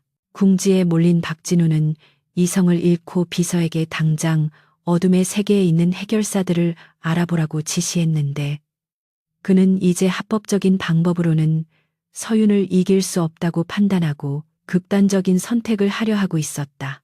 한편 서윤과 민혁은 늦은 밤까지 회사에 남아 입찰 제안서의 최종 검토를 마치고 함께 퇴근길에 올랐다. 지하 주차장의 공기는 스산했고 깜빡거리는 형광등 불빛이 기묘한 긴장감을 자아내고 있었는데 민혁은 본능적으로 주변을 경계하며 서윤을 자신의 차 쪽으로 에스코트했다. 그들이 차에 타려는 순간 검은색 밴 한 대가 굉음을 내며 그들을 향해 돌진해 왔는데 운전자는 브레이크를 밟을 생각이 전혀 없어 보였다. 민혁은 순발력 있게 서윤을 감싸 안으며 차 뒤쪽으로 몸을 날렸고 밴은 그들이 서 있던 자리를 아슬아슬하게 스쳐 지나가며 주차된 기둥을 들이받았다. 귀를 찢는 듯한 충돌음과 함께 파편이 사방으로 튀었고 지하 주차장은 순식간에 아수라장으로 변했다. 민혁은 충격으로 인한 통증을 참으며 품에 안긴 서윤의 상태를 먼저 살폈는데 다행히 그녀는 크게 다치지 않았지만 공포로 인해 안색이 창백하게 질려 있었다. 밴에서 내린 괴한들은 쇠파이프를 들고 그들에게 다가오려 했으나 민혁의 경호팀이 신속하게 나타나 그들을 제압하기 시작했다. 짧지만 격렬한 난투극 끝에 괴한들은 도주했고 주차장은 다시 정적에 휩싸였는데 민혁은 떨고 있는 서윤을 더욱 꽉 끌어안으며 거친 숨을 몰아쉬었다. 그는 박진우가 선을 넘었다는 것을 깨달았고 이제 이 싸움은 단순한 비즈니스를 넘어 생명을 위협하는 전쟁으로 변질되었음을 뼈저리게 느꼈다. 민혁은 서윤을 자신의 펜트하우스로 데려가 안정을 취하게 했는데 그녀는 컵을 쥔 손이 멈추지 않을 정도로 떨리고 있었다. 하지만 그녀는 두려움 속에서도 눈물을 흘리지 않으려 애썼는데 그것은 자신이 약한 모습을 보이면 민혁이 더욱 걱정할 것을 알았기 때문이었다. 민혁은 그런 그녀의 곁에 앉아 따뜻한 담요를 덮어주며 부드러운 목소리로 위로했는데 그의 눈빛에는 이전에는 볼 수 없었던 깊은 애정과 연민이 서려 있었다. 미안해. 내가 더 철저하게 보호했어야 했는데 다시는 이런 일이 없도록 하겠어. 민혁의 진심 어린 사과에 서윤은 고개를 저으며 오히려 그의 상처 입은 손등을 어루만져 주었다. 그날 밤 두 사람은 서로의 존재가 얼마나 소중한지 묵시적으로 깨닫게 되었는데 극한의 위기 상황은 그들의 감정을 더욱 단단하게 결속시키는 계기가 되었다. 민혁은 잠든 서윤의 얼굴을 바라보며 맹세했는데 박진우와 그 일당을 철저하게 파멸시켜 그녀가 다시는 공포에 떨지 않게 하겠노라고 다짐했다. 그는 비서실장에게 전화를 걸어 태산그룹에 대한 전면전을 선포하며 그동안 아껴두었던 모든 공격 카드를 동시에 꺼내 들라고 명령했다. 이제 자비는 없으며 오직 적의 숨통을 끊어놓는 것만이 이 지옥 같은 싸움을 끝내는 유일한 방법이라는 결론에 도달한 것이었다. 다음 날 아침 서윤은 악몽에서 깨어나듯 눈을 떴지만 그녀의 눈빛은 어젯밤의 공포를 이겨내고 더욱 독하게 빛나고 있었다. 그녀는 민혁이 준비해둔 아침 식사를 마주하며 그에게 담담하게 말했는데 그것은 박진우를 직접 만나 단판을 짓겠다는 위험천만한 제안이었다. 민혁은 펄쩍 뛰며 반대했지만 서윤은 박진우가 자신을 노리고 있는 이상 피하는 것만이 능사가 아니며 그를 유인해낼 미끼가 필요하다고 설득했다. 그녀는 자신의 목숨을 담보로 한 도박을 하려는 것이었지만 그 이면에는 민혁을 믿고 자신의 모든 것을 맡기겠다는 강한 신뢰가 깔려 있었다.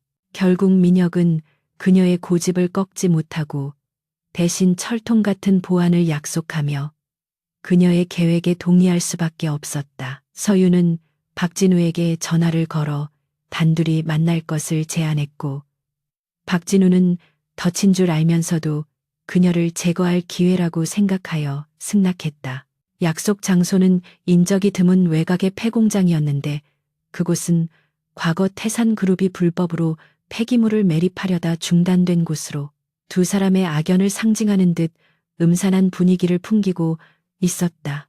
서윤은 무전기를 착용한 채 홀로 약속 장소로 향했고 민혁과 경호팀은 보이지 않는 곳에 매복하여 숨을 죽이고 상황을 예의주시했다. 차가운 겨울바람이 폐공장에 찢어진 창문 사이로 들어와 윙윙거리는 소리를 냈고 서윤의 긴장감은 최고조에 달했다. 마침내 박진우가 건달들을 대동하고 나타났는데 그의 얼굴은 며칠 사이 급격히 노화된 듯 초췌했지만 눈빛만은 광기로 번들거리고 있었다. 그는 서윤을 보자마자 비릿한 웃음을 흘리며 네가 제 발로 죽으러 왔구나 하고 비아냥거렸지만 서윤은 눈 하나 깜짝하지 않고 그를 노려보았다. 박진우 당신이 끝까지 비겁하게 나올 줄은 알았지만 이렇게 바닥까지 보일 줄은 몰랐어. 서윤의 차가운 일갈에 박진우의 표정이 일그러졌고 그는 손짓으로 건달들에게 공격 신호를 보냈다. 그 순간 매복해 있던 민혁의 팀이 섬광탄을 터뜨리며 진입했고 폐공장은 순식간에 빛과 연기로 뒤덮였다.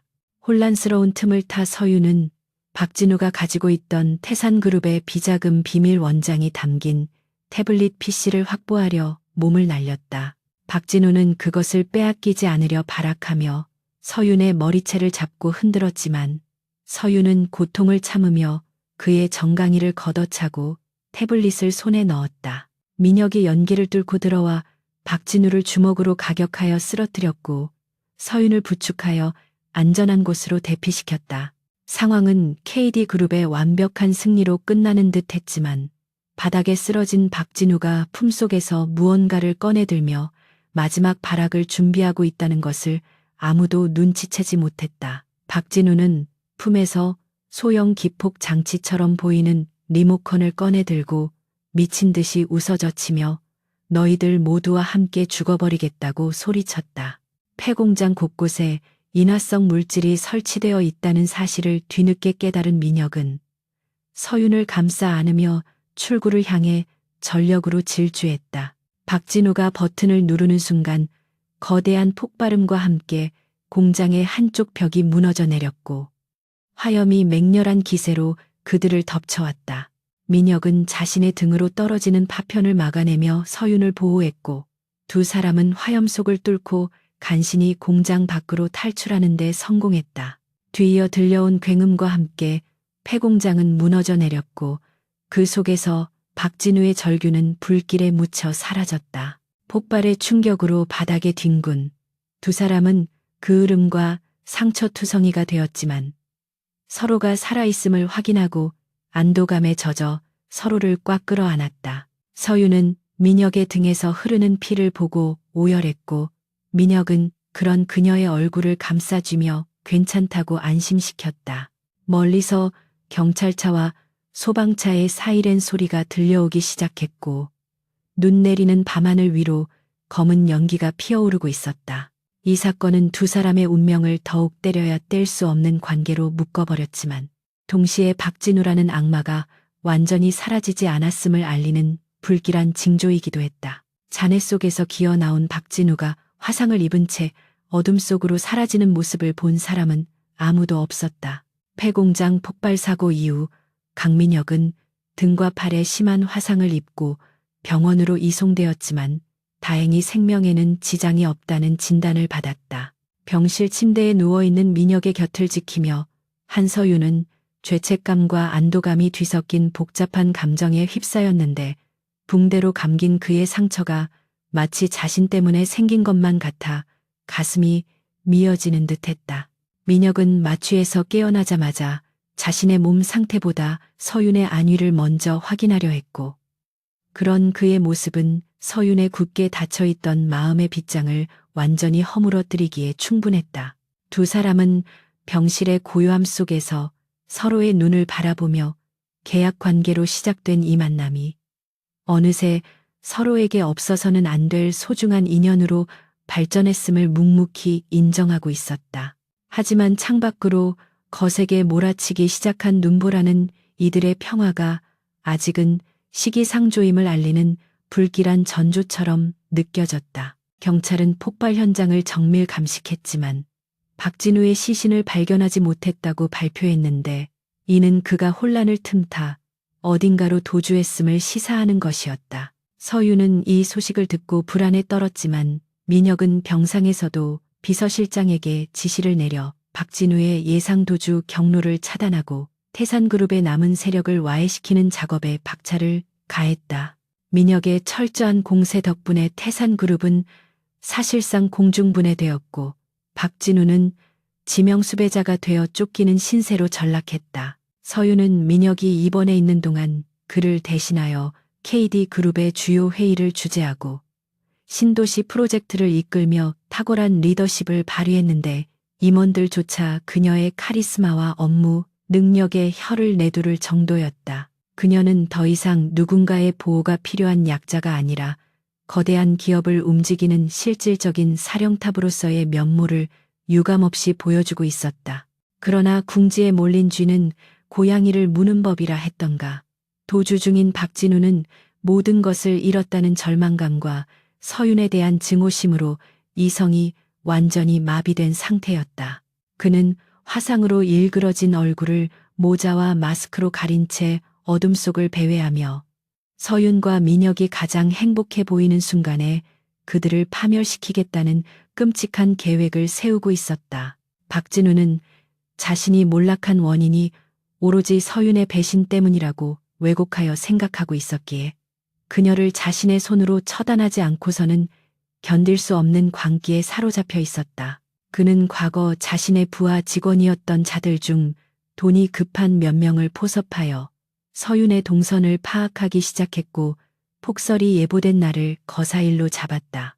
며칠 뒤 서울에는 기상 관측 이래 가장 강력한 폭설주의보가 내려졌고 도시는 온통 하얀 눈으로 뒤덮여 교통이 마비될 지경에 이르렀다. 서윤은 민혁의 만류에도 불구하고 건설 현장의 안전 점검을 위해 직접 현장으로 나갔는데 이는 그녀의 완벽주의적인 성격과 책임감 때문이었다.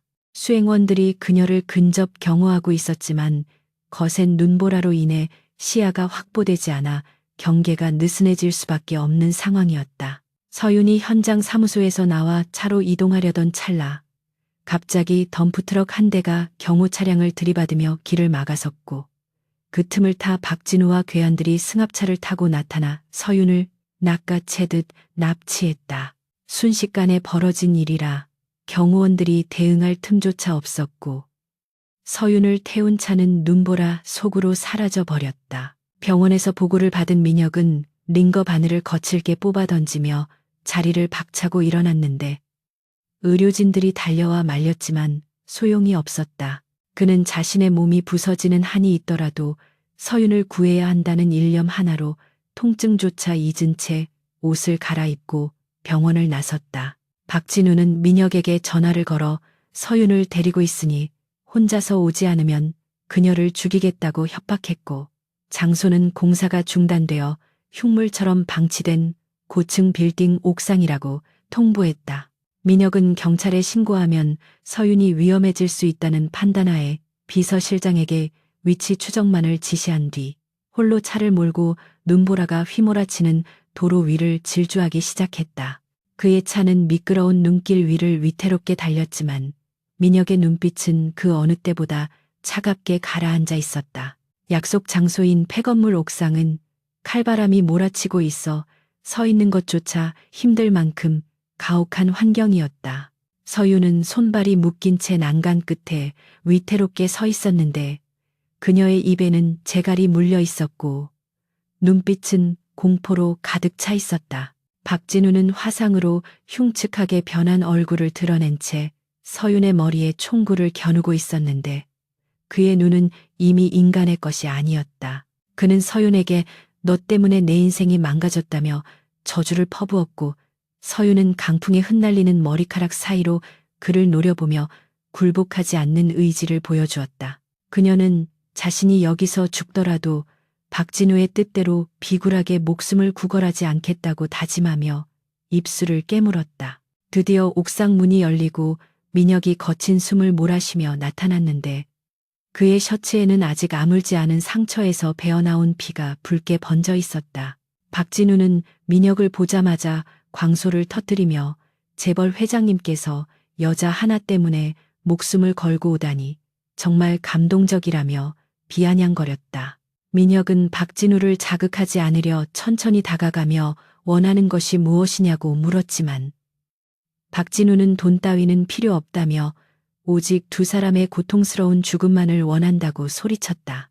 민혁은 서윤과 시선을 교환하며 그녀를 안심시키려 노력했고 서윤은 눈빛으로 오지 말라고 애원했지만 민혁은 단호하게 고개를 저었다. 박진우, 네가 잃은 것은 네 스스로 자초한 일이야.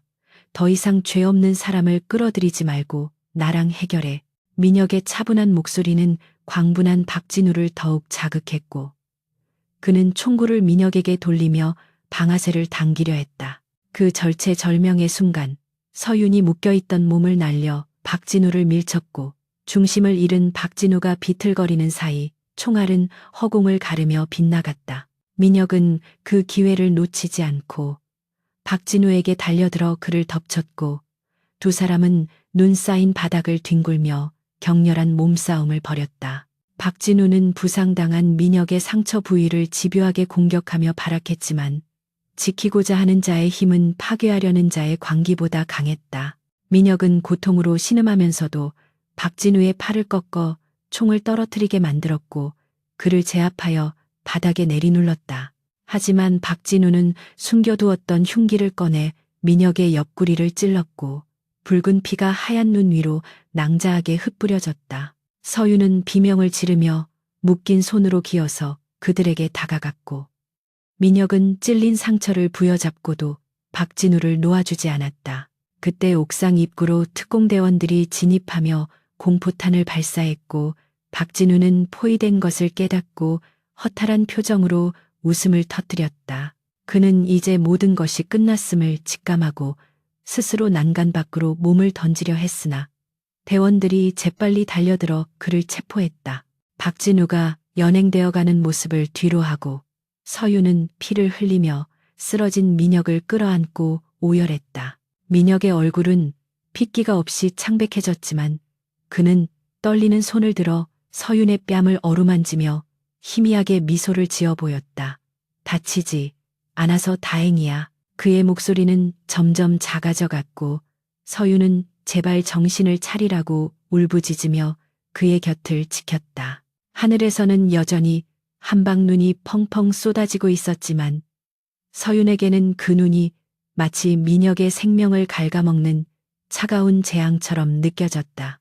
구급대원들이 달려와 민혁을 들것에 싣고 내려가는 동안 서윤은 그의 손을 절대 놓지 않겠다고 다짐하며 그를 따라 구급차에 올랐다. 병원 수술실 앞 복도는 차갑고 적막했고 서윤은 피 묻은 옷을 입은 채 바닥에 주저앉아 하염없이 기도했다. 그녀는 그동안 자신이 민혁에게 받았던 사랑과 배려를 떠올리며 그가 자신에게 얼마나 큰 존재였는지를 뼈저리게 깨달았다. 계약 결혼이라는 허울 좋은 명분 아래 숨겨왔던 자신의 진심이 사실은 그를 깊이 사랑하고 있었음을 인정할 수밖에 없었다. 그녀는 만약 민혁이 깨어난다면 다시는 그를 밀어내지 않고 자신의 모든 것을 바쳐 그를 사랑하겠다고 신에게 맹세했다. 수술 중임을 알리는 붉은 등이 꺼지지 않는 긴 시간 동안 서윤은 지옥 같은 고통 속에서 희망의 끈을 놓지 않으려 안간힘을 썼다. 몇 시간이 지난 후 수술실 문이 열리고 집도이가 지친 표정으로 나왔을 때 서윤은 숨도 쉬지 못하고 그를 바라보았다. 의사는 다행히 장기 손상은 피했으며 과다 출혈이 있었지만 고비를 넘겼으니 안심하라고 전했다. 서윤은 그 말을 듣는 순간 다리에 힘이 풀려 그 자리에 주저앉았고 참았던 눈물을 쏟아내며 감사의 인사를 올렸다. 민혁이 중환자실로 옮겨진 후 서윤은 그의 곁에서 밤을 지새우며 마취해서 깨어나기를 기다렸다. 창밖에 눈보라는 잦아들고 있었고 동이 터오는 새벽빛이 병실 안으로 스며들며 두 사람의 얼굴을 비추기 시작했다. 다음 날 아침 따스한 햇살이 민혁의 눈꺼풀 위로 내려앉을 때 그는 천천히 눈을 떴고 시야에 들어온 것은 자신의 손을 잡고 잠든 서윤의 모습이었다. 그는 손가락을 움직여 그녀의 손을 살며시 잡았고 그 작은 움직임에 서윤이 놀라 깨어났다. 두 사람은 아무 말 없이 서로를 바라보았지만 그 눈빛만으로도 수만 가지의 언어를 대신할 수 있었다. 민혁은 산소 마스크 너머로 힘겹게 입모양을 만들어 사랑해라고 속삭였고 서윤은 눈물을 흘리며 고개를 끄덕여 그 말에 답했다. 그 순간 병실 안은 세상 그 어떤 곳보다 따뜻하고 평온한 공기로 가득 찼고 두 사람의 사랑은 죽음의 문턱을 넘어선 후 비로소 완전해질 수 있었다. 박진우의 체포 소식은 뉴스를 통해 대대적으로 보도되었고 태산그룹의 비리 또한 낱낱이 밝혀지며 그와 연루된 모든 인물들이 법의 심판을 받게 되었다. 세상은 한서윤이라는 여자가 겪었던 억울한 누명과 고통에 대해 동정하며 그녀의 용기와 능력에 찬사를 보냈다. 하지만 서윤에게 그런 명예나 세간의 평가는 더 이상 중요하지 않았다. 그녀에게 지금 가장 중요한 것은 눈앞에 살아있는 강민혁이라는 남자, 그리고 그와 함께 만들어갈 미래뿐이었다. 폭설이 멈춘 도시는 하얀 설경으로 반짝이고 있었고 그것은 마치 두 사람의 앞날에 펼쳐질 깨끗하고 새로운 시작을 축복하는 듯했다. 퇴원하는 날 민혁은 휠체어에 앉아 서윤의 도움을 받아 병원 로비를 나섰는데 밖에는 여전히 눈이 쌓여 있었지만 날씨는 화창했다. 민혁은 서윤의 손을 잡으며 이제 계약서는 필요 없으니 찢어버리자고 제안했고 서윤은 미소 지으며 이미 찢어버렸다고 대답했다. 두 사람은 서로를 마주보며 웃음을 터뜨렸고 그 웃음소리는 차가운 겨울 공기를 따뜻하게 녹였다. 그들은 이제 비즈니스 파트너가 아닌 진정한 연인으로서 첫걸음을 내딛게 되었고 그들의 뒤에는 길고 힘들었던 겨울의 그림자가 완전히 사라지고 있었다. 이 모든 시련은 결국 서로를 만나기 위한 운명의 장난이었음을 깨달으며 그들은 서로의 온기를 느끼며 집으로 향했다. 계절이 바뀌어 차가운 겨울바람이 물러가고 따스한 봄 기운이 대지를 감싸기 시작할 무렵 서울중앙지방법원 대법정에는 팽팽한 긴장감이 감돌고 있었다. 피고인석에 앉은 박진우와 그의 공범들은 수의를 입은 초라한 모습으로 고개를 떨구고 있었는데 과거에 거만했던 기세는 온데간데 없이 사라지고 패배자의 비참함만이 남아 있었다. 재판장은 엄숙한 목소리로 판결문을 낭독하며 박진우에게 살인 미수와 횡령 그리고 배임 등의 혐의를 적용하여 무기징역을 선고했다. 법정안은 순식간에 술렁거렸고 박진우는 믿을 수 없다는 듯 절규하며 난동을 부리려 했으나 교도관들에 의해 강제로 끌려나갔다. 방청석 맨 앞줄에 앉아 이 모든 광경을 지켜보던 한서윤은 그제야 긴 숨을 내쉬며 지난 시간 동안 자신을 짓눌러 왔던 무거운 짐을 내려놓을 수 있었다. 법원 문을 나서자 수많은 취재진이 서윤을 에워싸고 플래시를 터뜨리며 질문을 쏟아냈지만 그녀는 그 어떤 대답도 하지 않고 그저 은은한 미소만을 지어 보였다. 그녀의 침묵은 그 어떤 말보다 강력한 메시지를 전달하고 있었는데 그것은 악은 결코 선을 이길 수 없으며 진실은 반드시 밝혀진다는 불변의 진리였다. 멀리서 차를 대기시키고 기다리던 강민혁이 그녀에게 다가와 어깨를 감싸 안았고 두 사람은 수많은 인파를 뒤로 한 채 유유히 현장을 빠져나갔다. 차 안에서 민혁은 서윤의 손을 꼭 잡으며 고생했다고 위로했고 서윤은 민혁의 어깨에 기대어 비로소 참았던 눈물을 흘렸다.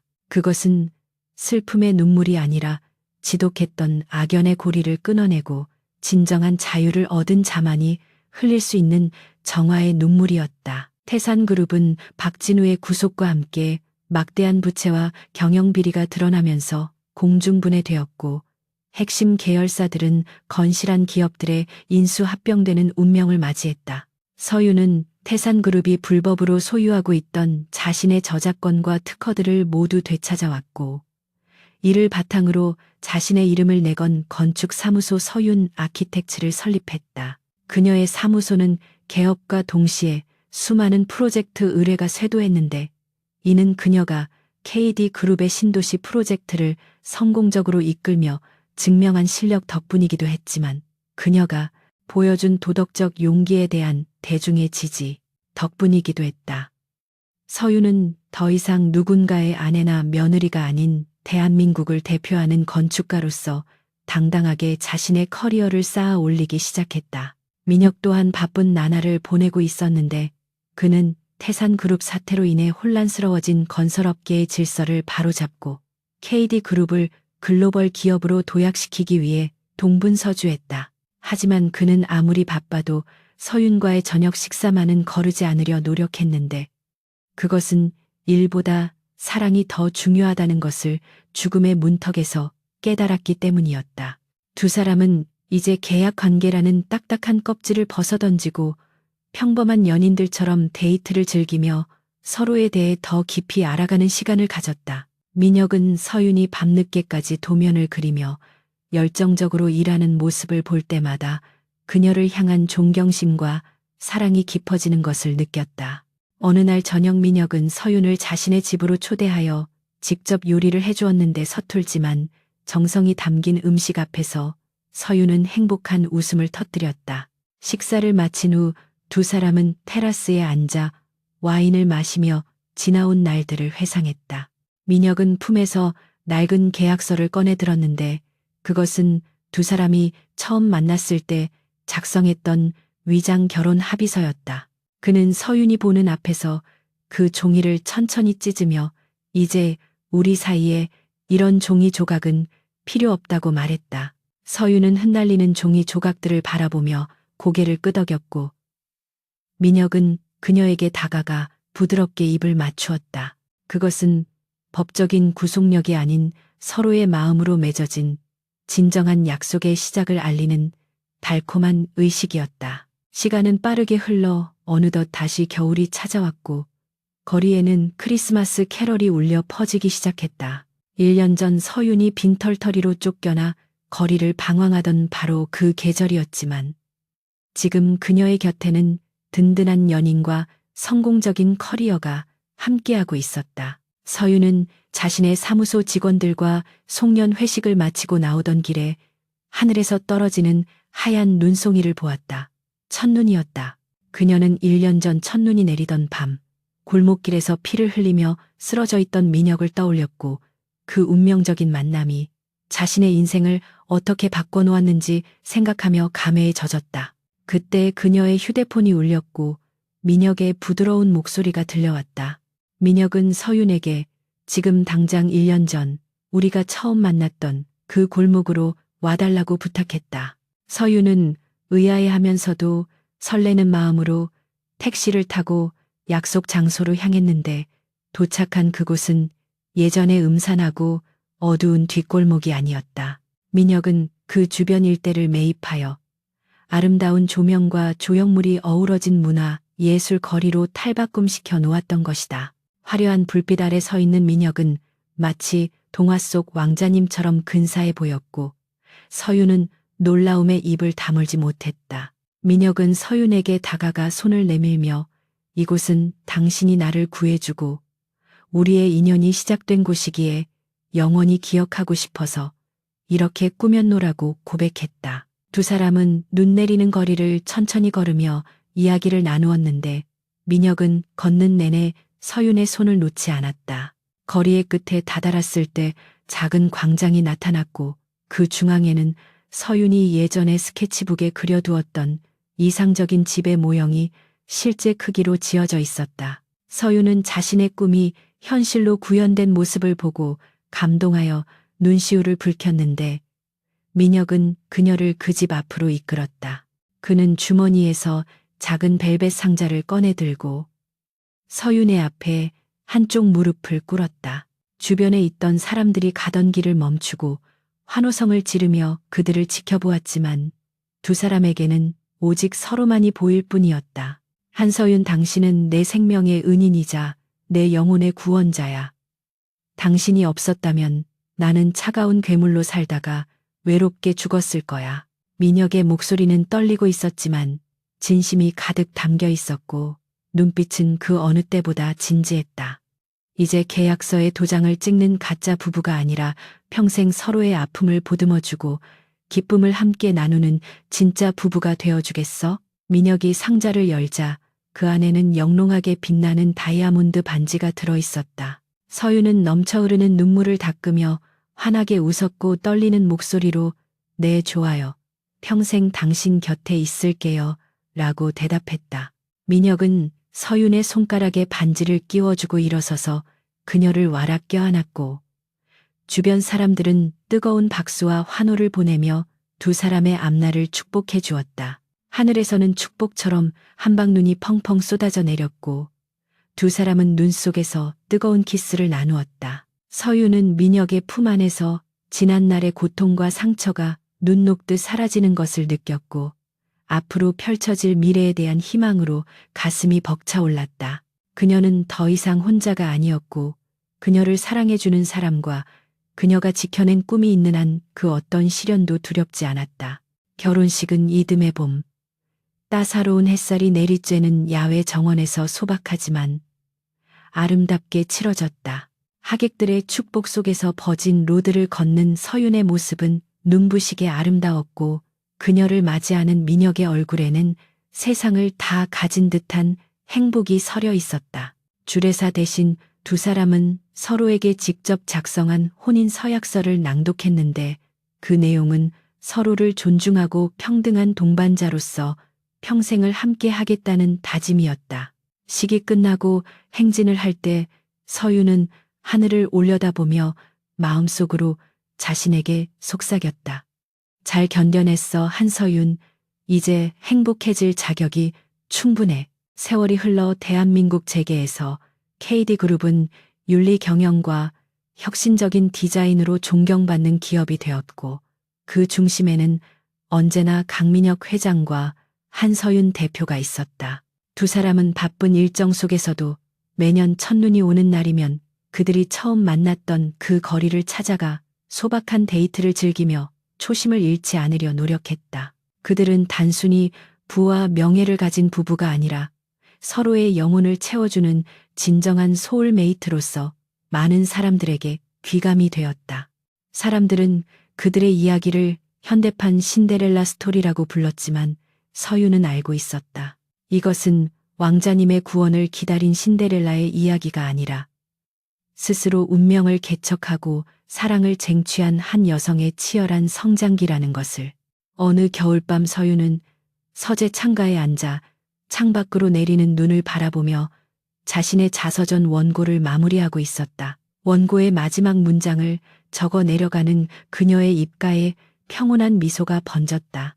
그때 민혁이 따뜻한 차를 들고 들어와 그녀의 어깨에 담요를 덮어주며 춥지 않냐고 물었다. 서유는 고개를 저으며 민혁의 손을 잡았고 두 사람은 말없이 창밖의 설경을 감상했다. 거리로 내몰렸던 이혼녀에서 재벌가의 안주인이자 존경받는 건축가가 되기까지의 파란만장했던 여정은 이제 아름다운 추억이 되어 그들의 가슴 속에 영원히 남을 것이었다. 첫눈처럼 찾아온 그들의 사랑은 봄날의 햇살처럼 영원히 그들의 삶을 따뜻하게 비추고 있었다.